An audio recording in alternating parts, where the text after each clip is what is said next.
இந்த விஜயும் மக்களும் ரத்தமும் சதையும் மாறி உடலும் உயிரும் மாறி ஒன்னிலிருந்து ஒண்ண பிரிக்கவே முடியாது.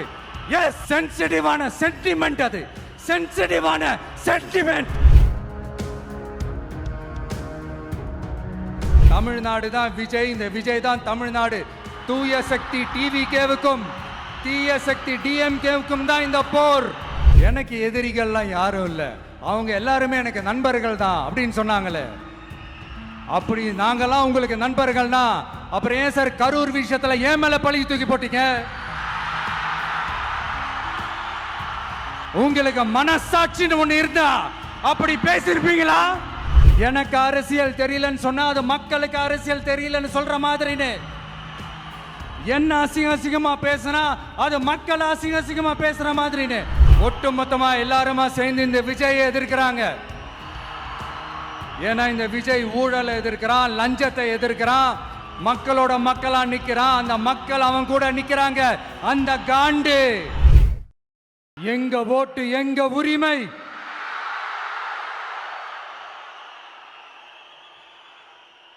எங்களை யாரும் விலைக்கு வாங்க முடியாது.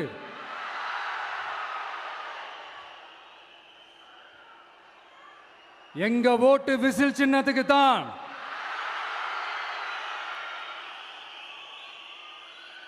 யாரையும் நம்பி ஏமாற மாட்டோம். எங்க வார்த்தையிலிருந்து மாற மாட்டோம். இது நிஜம். தேங்க்யூ.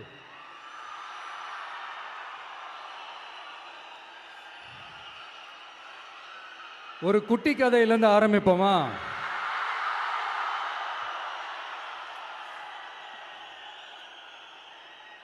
ஒரு பெரிய ஊர், ஒரு 4 ரோடு ஜாயிண்ட் ஆகிற மாதிரி ஒரு ஜங்ஷன்,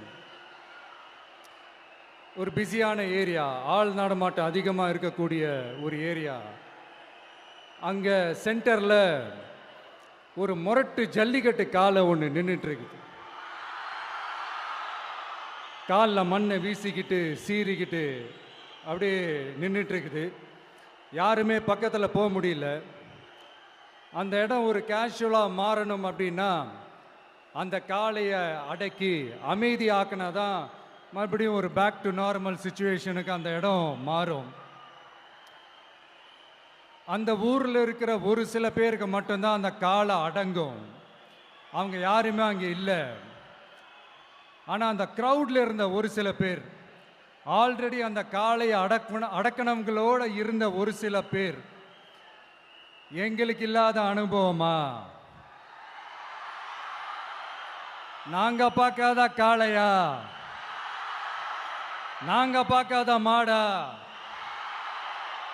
நாங்க போய் அடக்குறோம்னு சொல்லிட்டு உள்ள போறாங்க. ஒருத்தராலையும் அந்த காளையை தொடக்கூட முடியல. எல்லாரையும் அடிச்சு வீசி தூக்கி போட்டுருச்சு.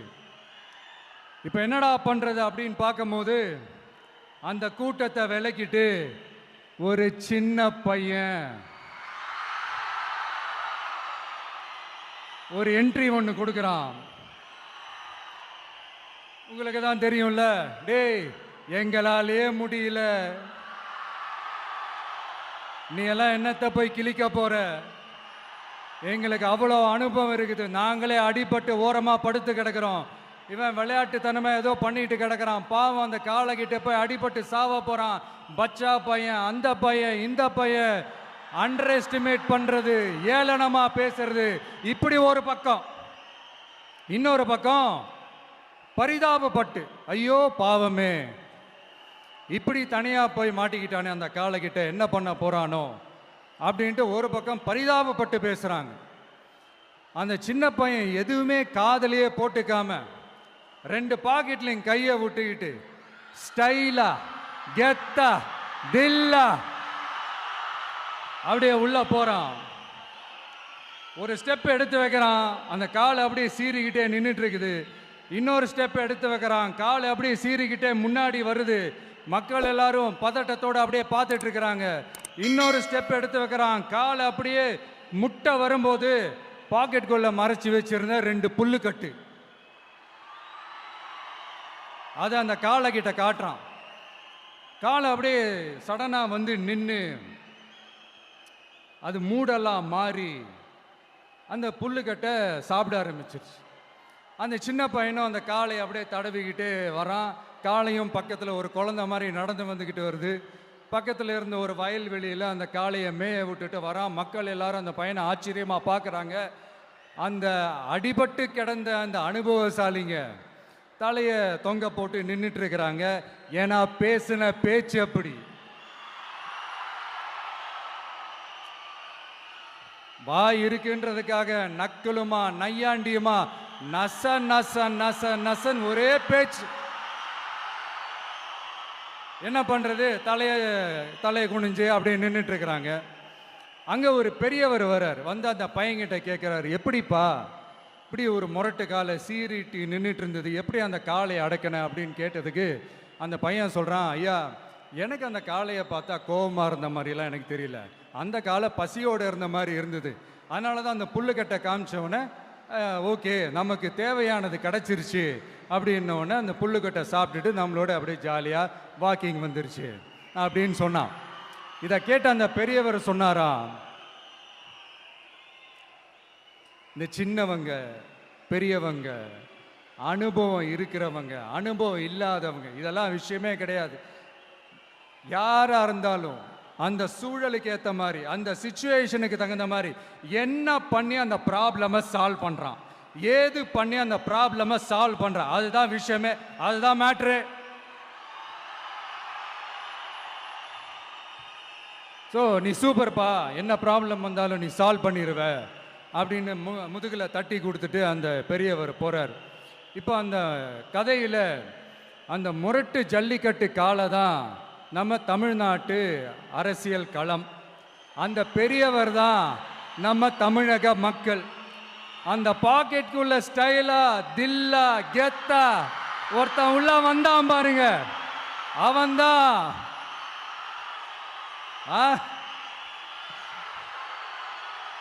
நான் இல்லைங்க, நான் இல்லை, நானு நீங்க நாம எல்லாருமா சேர்ந்து மாபெரும் மக்கள் சக்தியா இருக்கக்கூடிய நம்ம டிவிக்கு, அதுதான் அந்த சின்ன பையன்.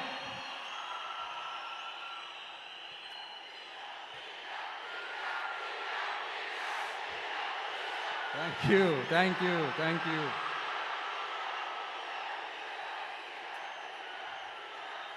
மக்களை நேசிக்கிற ஒரு நல்ல தலைமை இல்லாததுனால இத்தனை வருஷமா வேற வழி இல்லாம ஸ்டாலின் சார் கொடுத்த அந்த பொய்யான வாக்குறுதிகள் எல்லாத்தையும் நம்பி ஏமாந்த நம்ம மக்களுக்கு சரியான நேரத்தில் ஒரு வெகுஜன மக்கள் இயக்கமா வந்தது தான் நம்ம டிவிக்கு. அந்த முரட்டு ஜல்லிக்கட்டு கால கதை ஏன் சொன்னோம், எதுக்கு சொன்னோம், யார் யாருக்கெல்லாம் சொன்னோங்கிறது புரிய வேண்டியவங்களுக்கு புரியும்னு நினைக்கிறேன்.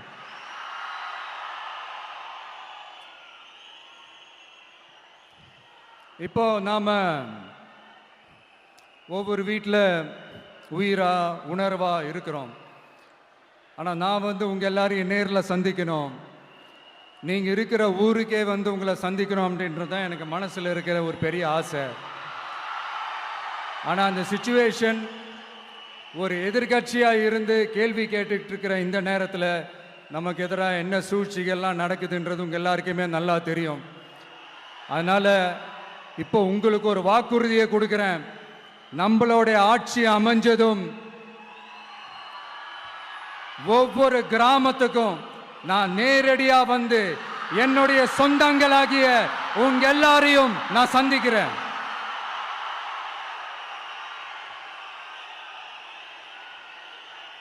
கொஞ்ச நாளைக்கு முன்னாடி நம்ம ஸ்டாலின் சார் ஒரு ஒன்று உருட்டினாரு, நீங்க கேள்விப்பட்டிருப்பீங்க. இப்போ வரப்போற எலெக்ஷன் எதுக்கான எலெக்ஷன்? நம்ம சட்டமன்ற தமிழ்நாடு சட்டசபைக்கான ஒரு தேர்தல் இல்லையா? இதே வந்து தமிழ்நாட்டுக்கும் டெல்லிக்குமான ஒரு எலெக்ஷன் அப்படின்னு சொல்றாங்க. இன்னும் கொஞ்சம் மேலே போய் தமிழ்நாட்டுக்கும் என்டிஏவுக்குமான ஒரு எலெக்ஷன் அப்படின்னு சொல்றாங்க. என்ன சார், டெல்லியில் ஏதாவது நிற்க போறீங்களா? அப்புறம் ஏன் தமிழ்நாட்டுக்கும் டெல்லிக்குமான ஒரு எலெக்ஷன் சொல்றீங்க? அப்புறம் இது ஏதாவது பார்லிமெண்ட் எலெக்ஷனா? பிரதமர் பதவிக்கு ஏதாவது போட்டி போடுறீங்களா? அப்புறம் ஏன் அதை தமிழ்நாட்டுக்கும் என்டிஏவுக்குமான ஒரு எலெக்ஷன் சொல்றீங்க? எங்களுக்கு புரியலையே சார், இது என்ன லாஜிக்னு எங்களுக்கு புரியலையே. எந்த எலெக்ஷனை எப்படி டீல் பண்ணணும், எப்படி ஹேண்டில் பண்ணணுன்றது நம்ம தமிழ்நாட்டு மக்களுக்கு தெளிவாக தெரியும். நம்ம தமிழ்நாட்டு மக்கள் மாதிரி ஒரு தெளிவான மக்களை நீங்க பார்க்கவே முடியாது.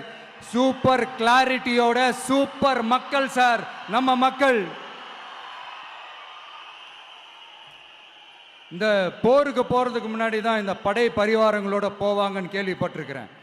ஆனா நீங்க என்னடானா இந்த ஒன்றுத்துக்கும் உதவாத இந்த பால் டப்பாவை உருட்டிக்கிட்டு இருக்கீங்களே சார். உண்மையிலே இந்த எலெக்ஷன் எதுக்கான எலெக்ஷன் சொல்லட்டுமா? தமிழ்நாட்டு மக்களுக்கும் ஊழலுக்கும் நடக்கிற போர், தமிழ்நாட்டு மக்களுக்கும் லஞ்சத்துக்கும் நடக்கிற போர், தமிழ்நாட்டு மக்களுக்கும் இந்த நிர்வாகத்தை சரியா செய்யாத இந்த திமுக அரசுக்கும் நடக்கிற போர், அதாவது தமிழ்நாட்டு மக்களுக்கும் உங்க ஆட்சிக்கும் நடக்கிற போர், தமிழ்நாட்டு மக்களுக்கும் ஸ்டாலின் சாருக்கும் நடக்கிற போர். இன்னும் சுருக்கமா சொல்லணும்னா விஜய்க்கும் ஸ்டாலின் சாருக்கும் நடக்கிற போர்.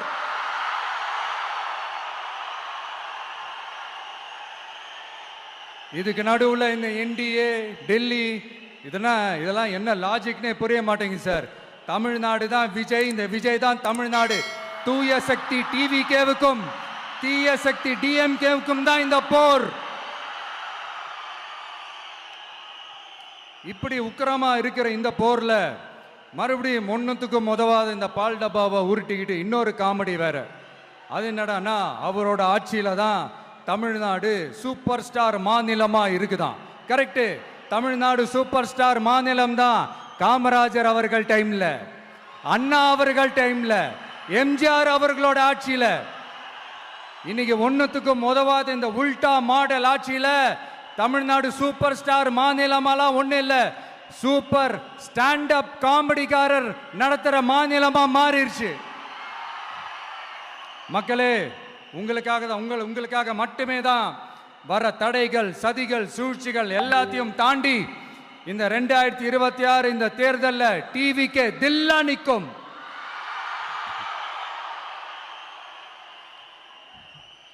இதுவரைக்கும் நடந்த எலெக்ஷன் வேற, இப்ப நடக்க போற எலெக்ஷன் வேற.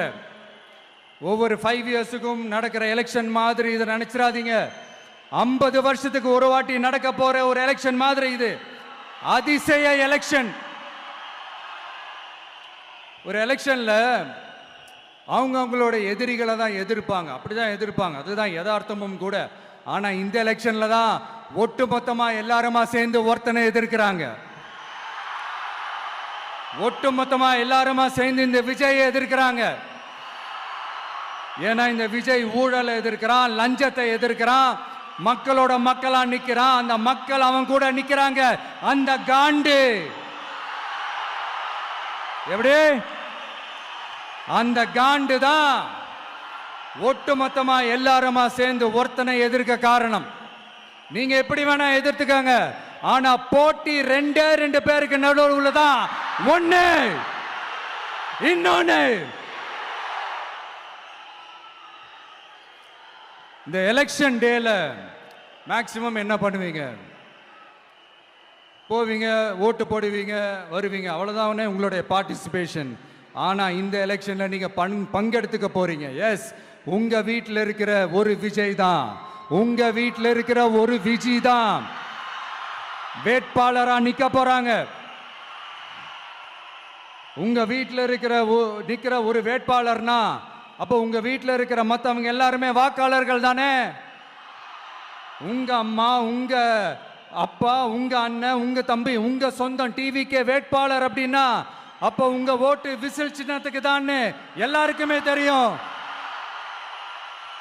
ஏன், நம்மளோட எதிரிங்களுக்கு கூட அது நல்லாவே தெரியும். அதனாலதான் நமக்கு எதிராக அவ்வளவு அவதூறு பரப்புறாங்க. என்னென்ன அவதூறு பரப்புறாங்கன்றது உங்களுக்கே நல்லா தெரியும். ஆனா அவங்களுக்கு தெரியாது, ஏன் மேல அவதூறு பரப்புனா அது மக்கள் மேல அவதூறு பரப்புற மாதிரின்னு. எனக்கு அரசியல் தெரியலன்னு சொன்னா அது மக்களுக்கு அரசியல் தெரியலன்னு சொல்ற மாதிரின்னு. என்ன அசிங்கமா பேசுனா அது மக்கள் அசிங்கமா பேசுற மாதிரின்னு. எனக்கு எதிராக செய்யற ஒவ்வொரு செயலும் அது மக்களுக்கு எதிராக செய்யற செயல் அவங்களுக்கு தெரியாம போச்சு. இந்த விஜயும் மக்களும் வேறு வேறு இல்லை. இந்த விஜயும் மக்களும் ரத்தமும் சதையும் மாறி உடலும் உயிரும் மாறி ஒன்னிலிருந்து ஒண்ண பிரிக்கவே முடியாது. எஸ், சென்சிட்டிவான சென்டிமெண்ட், அது சென்சிட்டிவான சென்டிமெண்ட்.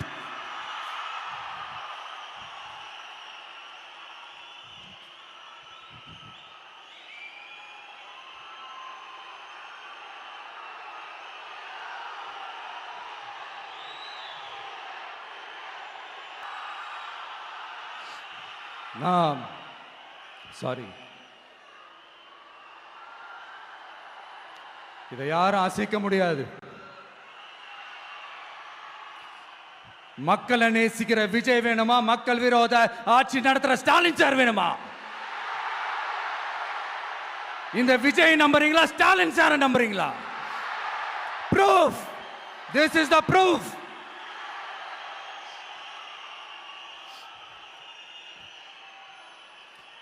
இந்த தீய சக்தி, ஊழல் சக்தி, இதெல்லாம் ஏன் சொல்கிறோம், எதுக்கு சொல்கிறோம், யாரை சொல்கிறோன்றதெல்லாம் மக்களுக்கு தெளிவாக தெரியும். அதே மாதிரி டிவிகேவுக்கு போட்டி டிஎம்கே தான்றதும் மக்களுக்கு தெளிவாக தெரியும். அப்படி இருக்கும்போது நாம் ஏதாவது பேசினா வாண்டடாக சில பேர் வந்து வண்டியில் ஏறி உட்காந்துக்கிறாங்க.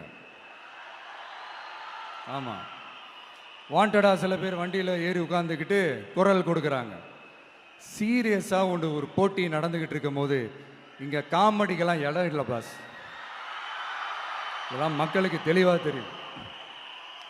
இந்த நேரத்தில் ஒரு சீரியஸ் கேள்வியை இன்னைக்கு இருக்கிற மிகப்பெரிய அரசியல்வாதிங்க கிட்ட கேட்கணும்னு நான் நினைக்கிறேன்.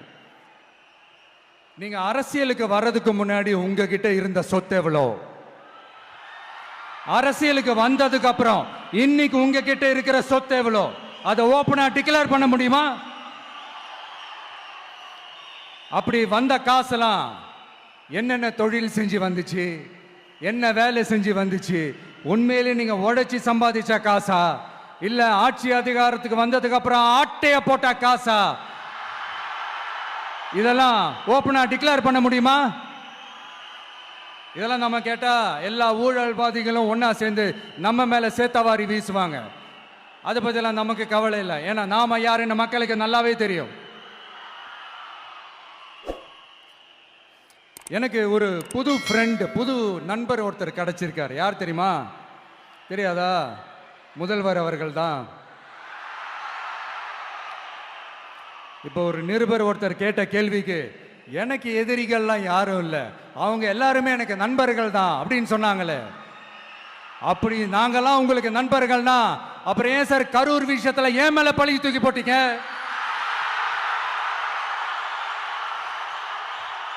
உங்களுக்கு மனசாட்சின்னு ஒண்ணு இருந்தா அப்படி பேசிருப்பீங்களா?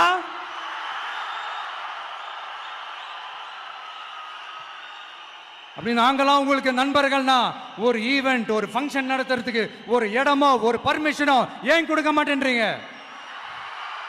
எல்லாத்தையும் நீங்களே பண்ணிட்டு போற போக்கில் அப்படியே பொய்களா அடிச்சு விட்டுக்கிட்டு இருக்கீங்க. உங்களோட உண்மையான நண்பர்கள் யாருன்னு சொல்லட்டுமா? லஞ்சம், ஊழல், அரசியல் ஆதாயம், இதெல்லாம் தான் உங்களோட உண்மையான நண்பர்கள். பர்சனலா நீங்க எப்படி வேணா இருந்துக்கங்க சார், நமக்கு அதை பத்தி கவலை இல்லை, நமக்கு அது அவசியமும் இல்லை. ஆனா உங்க ஆட்சி தான் தப்பான ஆட்சி, தமிழ்நாட்டுக்கு தேவையில்லாத ஆட்சி. கொஞ்ச நாளைக்கு முன்னாடி கற்பனையா ஒரு விஷயம் ஒன்று சொன்னேன். இந்த முதல்வர் கூட விசில் சின்னத்துக்கு தான் வாக்களிப்பாரு அப்படின்ட்டு கற்பனையா ஒன்று சொன்னேன். ஆனா இன்னைக்கு நிஜமாவே நமக்கு ஆதரவா ஒரு கோஷத்தை எழுப்பியிருக்கிறாங்க. அது என்ன தெரியுமா? எங்க வாக்கு சாவடி வெற்றி வாக்கு சாவடியா. அதுக்கு அர்த்தம் என்ன தெரியுமா? எங்க வாக்கு சாவடி விஜய் வாக்கு சாவடின்னு அர்த்தம்.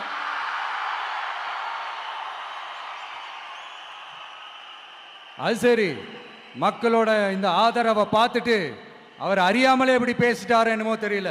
50 வருஷம் எக்ஸ்பீரியன்ஸ் அரசியல்ல, உண்மை என்னன்னு ஒத்துக்கிட்டு தானே ஆகணும்.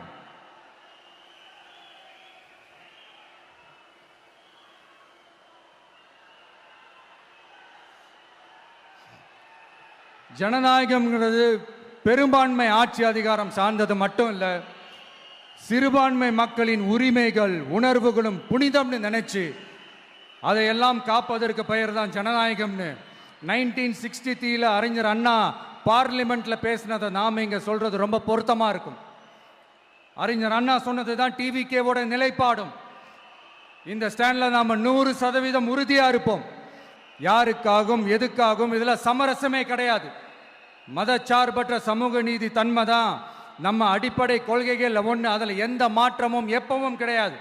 ஆனா இதெல்லாம் மறந்துட்டு எப்படியாவது எதையாவது செஞ்சு ஓட்டு வாங்குறதுக்காகவே இங்க சில பேர் இருக்கிறாங்க. அவங்கள மாதிரி நமக்கு அப்படி சில பிரச்சனைகள்ல எரியற நெருப்புல எண்ணெய ஊத்துற எண்ணமே இல்லை.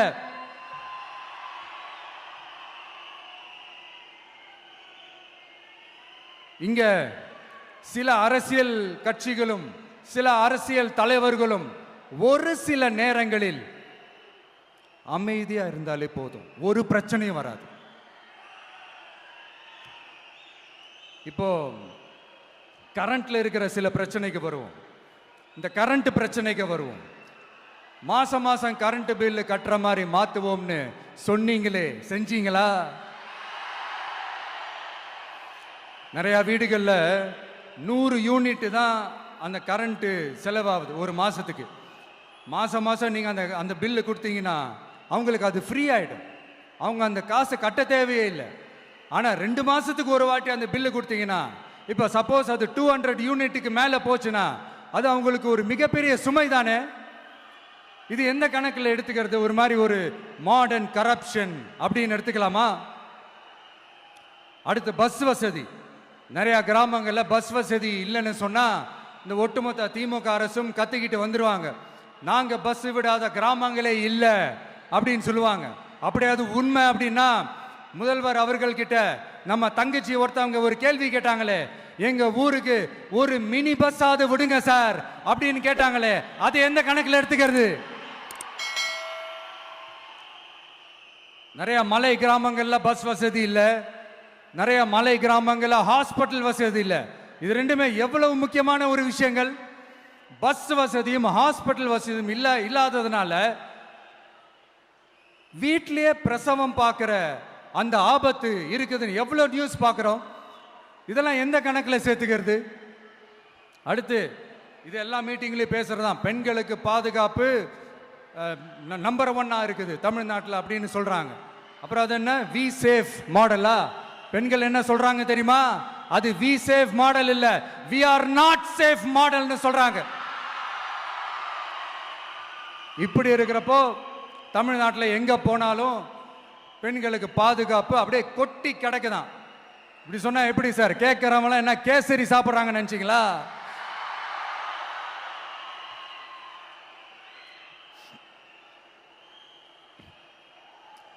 அடுத்து இந்த சட்டம் ஒழுங்கு, அது காணாம போய் ரொம்ப நாள் ஆச்சு. இவன் வேற, இந்த விஜய் வேற, எங்க போனாலும் இந்த மக்கள் கிட்ட இந்த சட்டம் ஒழுங்கை பத்தி பேசி ஞாபகப்படுத்திக்கிட்டே இருக்கான்னு முதல்வர் அவர்கள் அவங்க கூட இருக்கிறவங்க கிட்ட எல்லாம் சங்கடப்பட்டாராம். நாம் என்ன பண்றது? நாம தான் தமிழ்நாட்டோட விசில் ப்ளோயர் ஆச்சே. நாம எப்படி சைலண்டா இருக்க முடியும்? நாமளும் கேள்வியா கேட்கிறோம், ஆனா பதிலெல்லாம் வந்த மாதிரியே தெரியல. இருந்தா தானே வர்றதுக்கு, வச்சுக்கிட்டா வஞ்சனை பண்றாரு. 5 வருஷமா பதிலே சொல்லாம அப்படியே கடந்து வந்துட்டாரு. ஆனா இனிமே அப்படிலாம் இருக்க முடியாது, பதில் சொல்லி ஆகணும். மக்களே, இந்த தீய சக்தி, இந்த அட்ராசிட்டிய ஒரு எண்டு கார்டு போடணும் அப்படின்னா அவங்கள சுவிட்ச் ஆஃப் பண்றது தான் ஒரே சொல்யூஷன். அதுக்கான ரிமோட் தான் வரப்போற எலெக்ஷன். அந்த ரிமோட்ல நீங்க அழுத்த வேண்டியது ஒரே ஒரு ஆப்ஷன், அதுதான் நம்ம விசில் சின்னத்தோட பட்டன். இத 4 விஷயத்தை நீங்க செஞ்சாலே போதும். ஒவ்வொரு இவிஎம் மிஷின்லயும் விசில் சின்னத்துக்கு நேரா இருக்கிற அந்த பட்டனை பச்சக்கு பச்சக்கு பச்சக்குன்னு ஒரு அழுத்துங்க. எப்படி? அவ்வளவுதான். நம்ம காஞ்சிபுரத்தில் பேசும்போது நம்மளுடைய விஷன் என்னன்னு சொன்னோம். இப்போ அதனுடைய கண்டினியூஷனா சில விஷயங்கள் இங்கே நான் சொல்லணும்னு ஆசைப்படுறேன். இப்பவும் சொல்கிறேன், உறுதியாக சொல்கிறேன், சத்தியமாக சொல்கிறேன். பெண்கள், பெண் குழந்தைகள், ஆண் குழந்தைகள் பாதுகாப்பு நம்ம ஆட்சியில் நம்பர் 1 இருக்கும். சட்டம் ஒழுங்கு ரொம்ப ரொம்ப ஸ்ட்ரிக்டா இருக்கும். அரசு பள்ளிக்கூடங்களும் கல்லூரிகளும் முதல் தரமா இருக்கும். போட்டி தேர்வுகளுக்குன்னு லட்சங்களை கொட்டி தனி கோச்சிங் சென்டர் போய் படிக்க அவசியமே இருக்காது. ஏன்னா கவர்மெண்ட் ஸ்கூல், காலேஜ் சிலபஸே போட்டி தேர்வுகளை ஈஸியா சந்திக்கிற வகையில் அந்த ஸ்டாண்டர்டுக்கு ஏத்த மாதிரி அமைக்கப்படும். உயர்நிலை பள்ளி பாடத்திட்டங்களிலேயே அடிப்படை அரசியல் சாசன சட்டம் சேர்க்கப்படும். மாநில மற்றும் ஒன்றிய அரசு அலுவலகங்கள், வங்கிகளின் செயல்பாடுகள் மற்றும் அவற்றை அணுகும் முறை குறித்து மாணவர்களுக்கு தெளிவான புரிதலை ஏற்படுத்தும் வகையில் தேர்வுகள் அற்ற செயல்முறை பாடமாக கற்பிக்கப்படும். இந்தியா முழுக்க உள்ள ஒன்றிய அரசு சார்ந்த கல்வி நிலையங்கள் மற்றும் அதன் சேர்க்கை அட்மிஷன் குறித்து புரிதலும் தெளிவும் மாணவர்களுக்கு உருவாக்கப்படும். அனைத்து அரசு பள்ளிகளிலும் பெண் குழந்தைகளுக்கு சுத்தமான, சுகாதாரமான மற்றும் தரமான கதவுகள் பொருத்தப்பட்ட ரெஸ்ட் ரூம்கள் அமைப்பது உறுதி செய்யப்படும். போதைப் பொருட்கள் இல்லாத தமிழகம் உருவாக்கப்படும். மாவட்ட கலெக்டர்கள் மற்றும் எஸ்பிக்களில் சரி பாதி பெண்களாக இருக்கும்படி செய்வோம். மலை கிராமங்களில் அரசு ஆரம்ப சுகாதார நிலையங்கள் பிரசவம் பார்க்கும் வசதியுடன் அமைக்கப்படும். பஸ் போக்குவரத்து இல்லாத கிராமங்கள் மற்றும் மலை கிராமங்களே இல்லை என்ற நிலை உருவாக்கப்படும். ஏற்கனவே அமைப்பு சாரா தொழிலாளர்கள் அமைப்பு இருந்தாலும் ஆட்டோ, டாக்ஸி மற்றும் லாரி டிரைவர்களுக்கென அவர்களின் நலன்களுக்காகவும் குடும்ப நலன்களுக்காகவும் தனியாக நல வாரியம் அமைக்கப்படும். தென் தமிழகம் உட்பட தமிழகத்தின் தேவையான பகுதிகளில் தொழிற்சாலைகள் அமைக்கவும் தொழில் வளம் பெருக்கவும் தனி கவனம் செலுத்தப்படும். விவசாயிகள், மீனவர்கள் மற்றும் நெசவாளர்களின் கருத்துக்களை அறிந்து அவர்களுக்கான திட்டங்கள் காலத்தின் தேவைக்கேற்ப உருவாக்கப்படும். இப்போ நம்ம ஸ்டாலின் சார் அறிவாலயம் பக்கத்தில் யாரு நடந்து போனாலும், அறிவாலயம் பக்கத்தில் யாரு நிழலுக்கு ஒதுங்கினாலும் கூட்டணியில் சேர்த்துக்கிறார். அந்த வச்சிருக்கிற பணத்தில் ஒரு பங்கு ஒன்று கொடுத்து, இந்த அதுக்கு பேர் கல்லாப்பெட்டி கூட்டணின்னு வச்சிருக்கிறேன். அந்த கல்லாப்பெட்டி கூட்டணியை ரொம்ப கஷ்டப்பட்டு சேர்த்திருக்கிறார். ஆனால் அவருக்கு நான் சொல்கிறேன், இந்த அறத பழைய கூட்டணி கணக்குகளோ இந்த கொள்ளையடிச்ச பணத்தையே வச்சு எங்கள் மக்களை ஏமாற்றி எல்லாம் ஜெயிக்க முடியாது. ஏன்னா இது மாபெரும் மக்கள் சக்தியான வித்தியாசமான விசில் புரட்சி எலெக்ஷன்.